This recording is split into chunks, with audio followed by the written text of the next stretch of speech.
Olá, seja muito bem-vindo a mais um episódio do Carreira e Suas Vozes, transmitido pela Rádio Vibe Mundial, Madrugada Astral e Astral TV.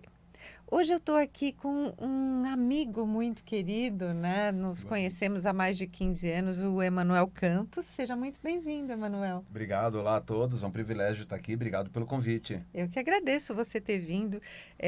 O Emanuel, ele tem um conteúdo maravilhoso, eu vou até ler aqui, porque ele é tecnólogo mecânico com formação em marketing, trabalha com 3D desde 2000, é professor consultor de mercado, coautor da Escola do Futuro XYZ, articulista e escritor de livros. Ele tem uma trajetória que atravessa duas revoluções industriais e uma paixão por tecnologia e educação, que eu sou testemunha e já vi o quanto ele é apaixonado pelo que faz, né? Ele é um verdadeiro evangelista da manufatura aditiva, né?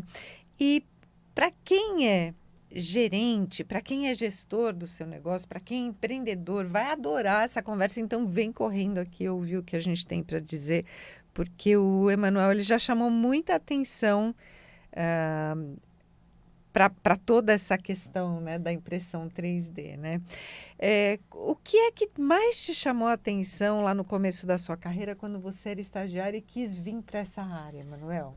Olá, bom, eu digo que eu fui escolhido pela área, porque eu trabalhei de 97 a 2000, até dezembro de 99, para uma empresa de tratores. Eu era técnico, mecânico, e eu estava estagiando, fui efetivado, mas a empresa foi adquirida pela John Deere, vivia uma transformação, a gente estava implementando os softwares de ERP, o Enterprise Relationship Softwares, né, o Process, e é o Oracle. E eu estava indo terrível na faculdade. E eu cheguei à conclusão que era porque eu estava em TI, então eu deveria voltar às origens. E eu fiz o que alguém de 99 faria. Comprei o Estadão, circulei anúncios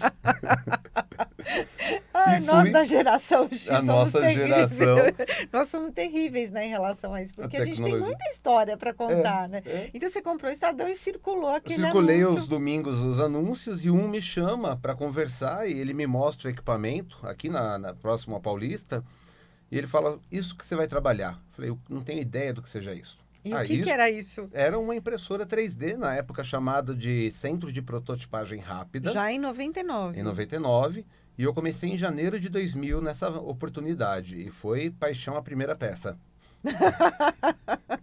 Eu já pude ver essa paixão maravilhosa do Emanuel na formulação, né? No design de toda a peça, né? E o tempo que antigamente se levava para imprimir, que eu acredito que hoje seja completamente diferente, né? Sim, antes a gente levava para fazer uma peça simples como um porta-cartão 3, 4 horas. Hoje, em 30 minutinhos está pronto, as impressoras estão 10 vezes mais rápidas do que eram.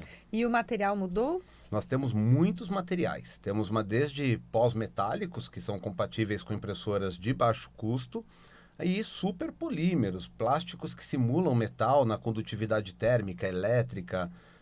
PPS é uma das vedetes do momento, que é o polifenil de P-felineno. É um plástico que conduz calor. Então a gente imprime molde.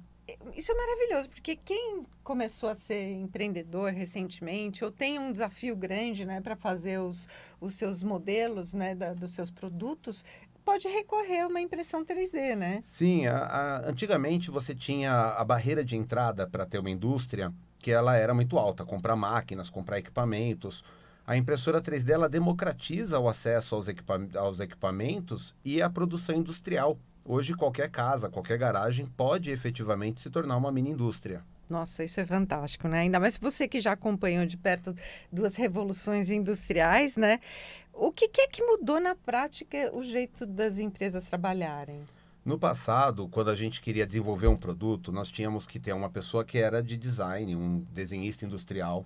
Ele teria que ter de 40 a 80 horas de formação no software. Ele deveria, então, enviar essa ideia para ser concebida por ferramentais tradicionais, numa oficina. Hoje, você entra num site de inteligência artificial, descreve por prompt o seu produto, a sua ideia, vai refinando até que aquilo reflita o que você quer, transforma em 3D com um clique e imprime com o segundo clique. Então, a manifestação de ideias, a geração de oportunidades está a um clique de distância hoje. É muito legal isso que você trouxe, porque a inteligência ela veio para ficar. Não tem como a gente desviver o que a gente já viveu com a inteligência artificial, né? E desde 2000 ela tem atuado muito rapidamente na comunicação, né? Mudando a velocidade da comunicação, fazendo com que as pessoas fiquem cada vez mais próximas e mais atuantes na inteligência artificial. E ele trouxe uma informação aqui para você que não sabe o que é prompt. É aquela mensagem que a gente coloca no software de inteligência artificial. É uma mensagem detalhada, né, com rica informação do que você quer, para que ele entenda o que é necessário ele fazer do outro lado, para ele te trazer um modelo. Exato, exato. A gente tem... É importante que essas instruções elas estão se tornando mais fáceis. A gente chegou a flertar ano passado com o termo engenheiro de prompt. A pessoa que saberia escrever de forma mais assertiva. Ainda está muito em alta essa questão, né, de carreira, né? Sim, mas como a linguagem tem se tornado cada vez mais orgânica na comunicação com as inteligências artificiais... E muito compartilhada, inclusive, nas redes sociais, né? Sim, sim, e elas estão criando memória, né? Antes, as primeiras IAs da OpenAI, elas tinham um limite de treino até 2022. Hoje elas não só têm acesso à internet, como elas armazenam o que conversam contigo e vão se tornando também mais refinadas em entender o que você quer expressar. Exatamente isso. Eu percebi isso de uns meses para cá. Eu uso muito inteligência artificial na revisão de texto, de concordância. Isso me ajuda muito, né? E ele fala, você quer que eu mencione aquele artigo anterior que você escreveu sobre tal coisa na área de carreira? E eu acho isso fantástico, porque agora eu estou conversando com um assistente mesmo, né? Antes tinha a questão de eu precisar repetir tudo que eu precisava. Hoje já não mais, né? Uhum. Porque ele guarda essa memória, né? Então, para quem é empreendedor, para quem é gerente, para quem é gestor de uma empresa, como que a impressão 3D pode ajudar nos negócios, Emanuel? Quando a gente pensa numa iniciativa de profissional, eu quero desenvolver um produto, eu quero lançar um produto novo no mercado, é muito importante que a gente tenha valores, né? A chamada Gestalt, o entendimento do que o meu público está buscando. E o segundo entendimento, as indústrias tradicionais vão se tornar cada vez mais massificadas. Ou seja, a Apple vai fazer milhões de iPhones, mas eu vou fazer a customização desse produto, a capa, a dock, o suporte, o acessório, localmente, ao gosto da minha comunidade. A gente teve vários lançamentos recentes infantis, né? O Sonic 3, o Minecraft, e isso acende na criançada que faz aniversário no primeiro semestre e demanda por brindes, lembranças. Você trouxe livro seu, né? Sim, que sim. Se você quiser mostrar... Daqui a pouco eu pego ele sim, que porque legal. é onde a gente não deve usar a inteligência artificial, que é na sala de aula, né? E como eu impeço, mas só para concluir o lance com a questão do empreendedor, a hora que eu mapeei e tracei o que o meu público quer, eu tenho a chance de lançar algo antes que aquele produto venha massificado, feito lá fora e atender a demanda. Você entende o que o seu consumidor quer, você antecipa o desejo do que o consumidor precisa no mercado. Exato, né? Exato. Quando me convidaram para palestrar na FISPAN, conhece Conheço. A feira dos padeiros, né, da padaria, da indústria alimentar. E eu tinha 3 feiras naquela semana, estava distribuindo os ingressos, e uma amiga fala, você tem ingresso da FISPAN? Eu falei, não, por quê? Porque é a única que é paga que você vai palestrar. Eu falei, nossa, ela é paga? Sim, no dia que você vai falar, Michel Temer faz a abertura. Eu falei, nossa, esse é o tamanho do mercado consumidor alimentar. E o quanto isso cresceu, né, de uns anos para cá. Eu vi as chamadas na televisão, eu não pude ir, porque eu estava com vários compromissos naquela semana, mas eu vejo a importância, né, do como a indústria alimentícia ela tem se ressignificado ao longo dos anos, né? E a impressão 3D leva, para dar um exemplo nesse mercado, cortador de biscoito, leva topo de bolo, leva enfeites para mesas, para cenários. Então, saiu o filme do Minecraft, antes que tudo isso venha massificado do estrangeiro, nós temos uma oportunidade de atender a demanda da nossa microcomunidade no estalar de dedos. Olha que fantástico isso para você que trabalha dentro de casa, com doces, com salgadinhos, com bolo. Você já tem condições de mudar a cara da sua empresa e oferecer um serviço totalmente diferenciado com a impressão em 3D. E você fala muito, Emanuel, da revolução, da quinta revolução, né? Sim. Eu queria que você pudesse explicar melhor o que é a quinta revolução e como ela muda o dia a dia das pessoas nas empresas. Você mencionou agora há pouco que eu vi 2, né? A gente está chegando na terceira. A primeira dos anos 90 foi a revolução digital. Nós tínhamos uma explosão de escolas, cursinhos de computador, todo mundo tinha que saber, pacote Office, MS-DOS, Windows. Era a popularização da informatização na indústria e havia carência da mão de obra. Mas isso... até hoje é preciso até saber, hoje é né? preciso. Só que existem outros softwares que são extremamente importantes, Mais né? Isso relevantes, é o básico, né? Exato. E aí a gente tem a indústria 4.0, que nasce quando a Alemanha decide trazer a indústria de volta para o seu país, tirá-la de países estrangeiros.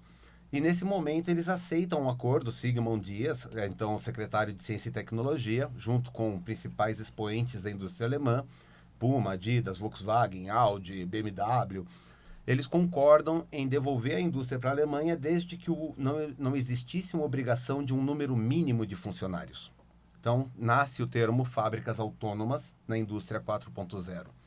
A fábrica passa a trabalhar exclusivamente com robôs, que são operados até no escuro, porque robô não precisa de luz acesa, e eles fazem o produto, eles fazem as distribuições das coisas que compramos na internet, tem lá um selo, compre na próxima 1 hora e receba ainda hoje de manhã. Isso é fantástico. Os centros de distribuição. Mas, por outro lado, essa aceleração ela gera um desemprego massivo. E você precisa criar toda a estrutura de logística por trás disso para poder entregar. Para poder fazer a entrega. Dia, né? Mas se tudo der certo, a fábrica vai ser autônoma, a entrega é autônoma, os mercados já são de autoatendimento. E aí vem a pergunta: o que fazemos com a população? Onde eu emprego a mão de obra? Um documentário que trata esse tema muito bem é o Come Basic Income, tipo musiquinha, mesmo nome, é um documentário suíço, que fala sobre a necessidade de aplicar à população uma renda mínima que ela possa agir de uma maneira criativa. Não acho que o Brasil vai viver esse cenário, né? Nós não temos estrutura para um evento dessa magnitude, é o ditado, mas o que é muito importante, o próximo passo da indústria 4.0 não vai ser uma nova indústria. Se ela é toda autônoma, ela vai se reinventar, e o próximo passo é chamada de sociedade 5.0. Onde a comunidade, para atender as demandas locais, vão se especializando e aprendendo a apressar, criar soluções com valor para que todos sobrevivam ajudando a todos. Na sociedade 5.0, o especialista de painel solar, de energia solar, energia alternativa, transforma o seu bairro. Um especialista em eletrônica vai fazer a reciclagem do lixo eletrônico, a redestinação de equipamentos antigos, o reuso. O especialista agrônomo, biólogo, quem viveu a greve dos caminhoneiros em São Paulo 2, 3, 4 anos atrás, viu que em 2, 3 dias uma metrópole fica esvaziada de bens de consumo. Portugal e Espanha, recentemente, num apagão terrível, em um dia teve corrida aos mercados para tentar garantir. Eles não sabiam quando a luz ia voltar. Exatamente. Eles não são tão treinados como nós em apagão. A gente já tem mais experiência, a gente já tem, né? A gente está bem versado já. Mas eles não. E aí a gente vê toda vez como a cidade ela é carente de soluções para dar conta do consumo de milhões de toneladas de produtos todos os dias. E aí transformar cidades em cidades inteligentes. Tetos verdes, hortas urbanas, tudo isso vai ser feito pela população, para a população. E isso é o cerne da sociedade 5.0. A implantação das Smart Cities, ela já vem sendo falada no Brasil há mais de 20 anos, né? E a gente vê aí em algumas cidades que já existe essa maior preocupação. E recentemente eu conheci um empreendimento aqui em São Paulo, ali na Marginal Pinheiros, que já traz a implantação da Smart City com as ruas todas iluminadas, né? Para a questão dos veículos, né, aéreos. Então, ao longo dos anos, a gente vai ver crescer uma cidade inteligente ali também, né? E isso é maravilhoso, porque a gente precisa disso, né? Nesse cenário que você está trazendo, é extremamente importante que o empreendedor conheça todas essas mudanças, né? Como é que você vê... você acha que o empreendedor ele deve aprender agora a utilizar a impressão 3D e a inteligência artificial? Você acha que agora é o momento em que ele precisa se preparar? Com certeza. Se cada revolução que a gente falou agora há pouco, ela trazia um novo emprego, ela gerava uma nova demanda, as tecnologias da sociedade 5.0, da indústria 4.0, não tem essa faceta. Quando nós vivemos a revolução digital, a aliança do computador com meios de telecomunicação, surge o engenheiro de telecomunicações, surge o bacharel em ciências da computação. São profissões que hoje a gente até ouve pouco, Porque antes você tinha o especialista em telecomunicação que trataria de antenas, o especialista em ciências da computação que trataria de sistemas operacionais. Hoje eu não posso mais ser uma única classe. Eu sou engenheiro mecânico, eu sou médico, eu sou advogado. Todas as profissões têm que ser versadas nessas tecnologias, porque a maior carência que a gente tem é de pessoas integradoras, quem resolva problemas na integração e no trato. Nos Estados Unidos, quando a gente fala de smart houses, não é só ter um aparelho de voz que ele serve para fazer busca, né? Mas, vê o clima, adiciona uma cenoura na lista de compras. Mas tem uma casa que eu posso sair do trabalho e já ligar o aquecimento ou o ar-condicionado, preparar a comida, deixar o forno aquecendo, tudo remotamente por comando de voz. Essas smart houses já têm um cientista de smart houses. Ele cuida de dispositivos conectados à internet, o tal do IoT, as adaptações feitas para aparelhos de diferentes fabricantes poderem se comunicar. Quem nunca tentou falar com o aparelho da Apple e tem um dispositivo em casa que é da Amazon ou do Google e sabe que tem que fazer uma ponte para um terceiro app? Exatamente. E complica um pouquinho, né? A vida da dona de casa, a vida do marido, né? Porque ela sempre vai pedir para ele, ou ao contrário, né? O marido vai pedir para a esposa, né?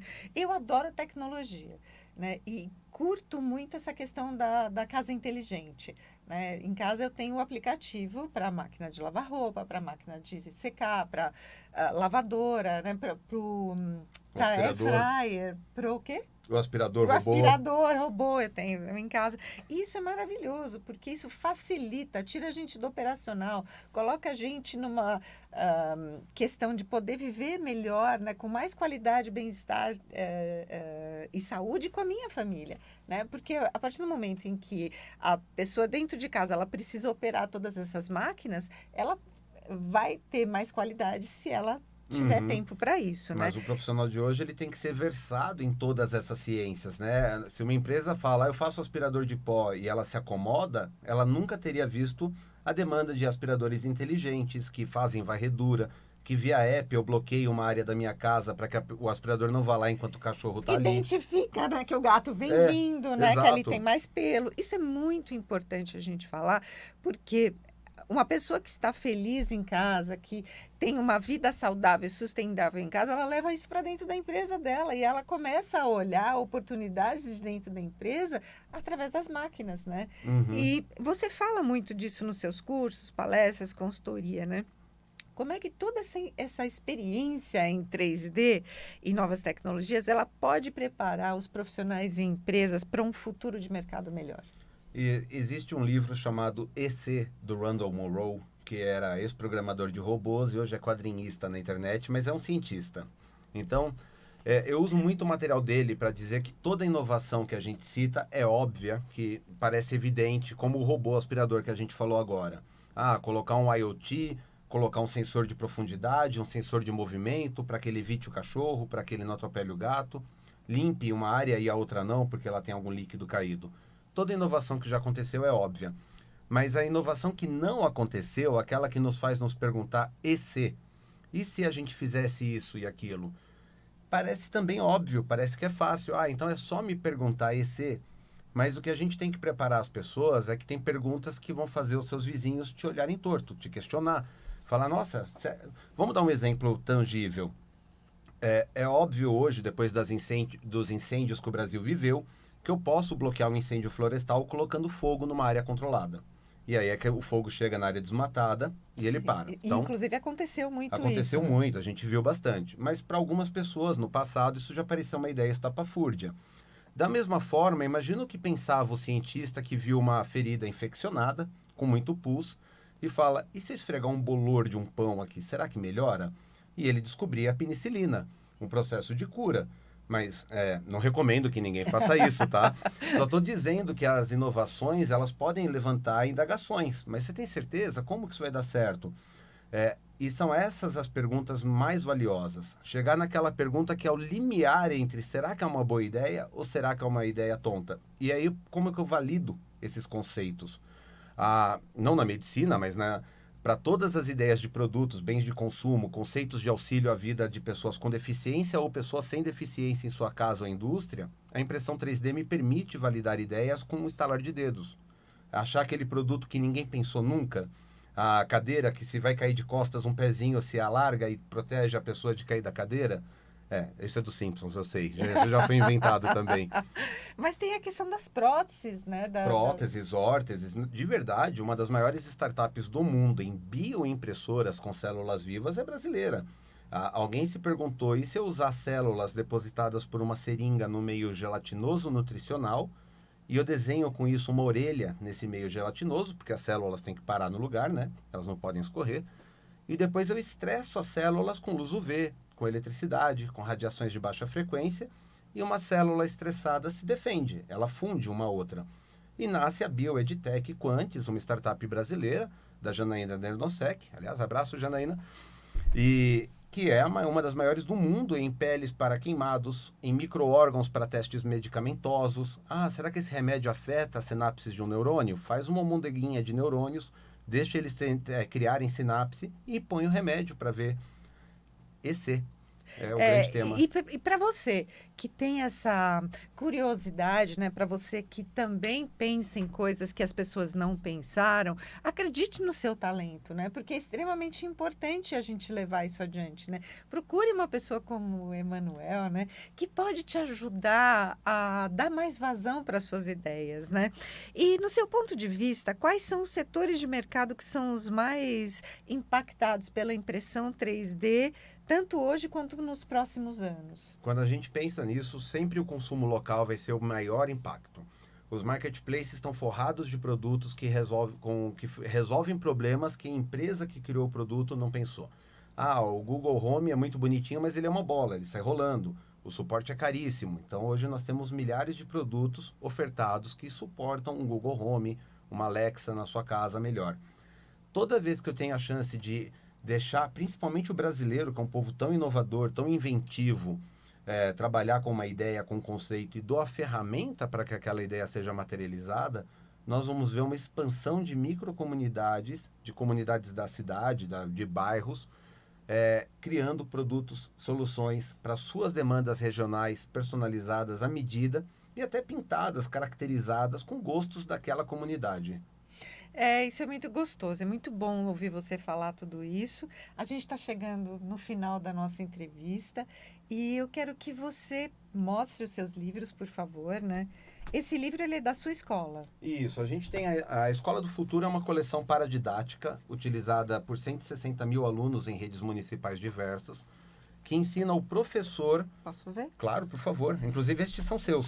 Que delícia, muito obrigada. Mas a ideia é ensinar o professor como que ele cria aulas conectadas ao aluno, à tecnologia. Que linda a qualidade da informação, né? Com várias ilustrações, com várias fotos.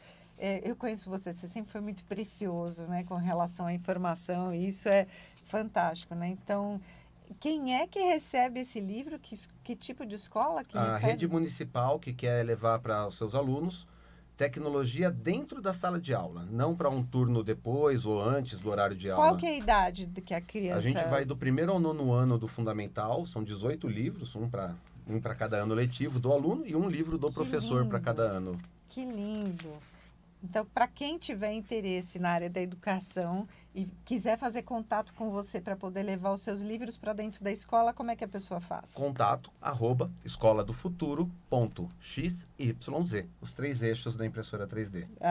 Que delícia, né? Imaginei, né? Quando eu vi isso, eu já te conheço, eu sei que você é extremamente criativo com isso. Quais são as suas redes sociais? @emanuelcampos.xyz, no Instagram, no Threads, e @impresso 3D, que é a revista que eu mantenho sobre o mercado de impressão 3D. Além disso, ainda você tem os seus artigos, né? Seu blog que você escreve também, Tá tudo dentro do impresso3d.com.br, lá tem os artigos semanais, as novidades de mercado, no segmento indústria e educação. Que delícia, muito obrigada. Foi um prazer estar aqui, obrigado. Foi um prazer revê-la. Gostoso, para mim também. Então, para você que já me segue e que quer saber mais, que quer ouvir mais, no YouTube eu também tenho uma entrevista um pouquinho mais antiga, mas que o Emanuel traz aí uma série de modelos que podem te ajudar também. Então, me siga nos meus canais, @Cláudia Cardillo Oficial, para mais conteúdos como esse, e até o próximo episódio.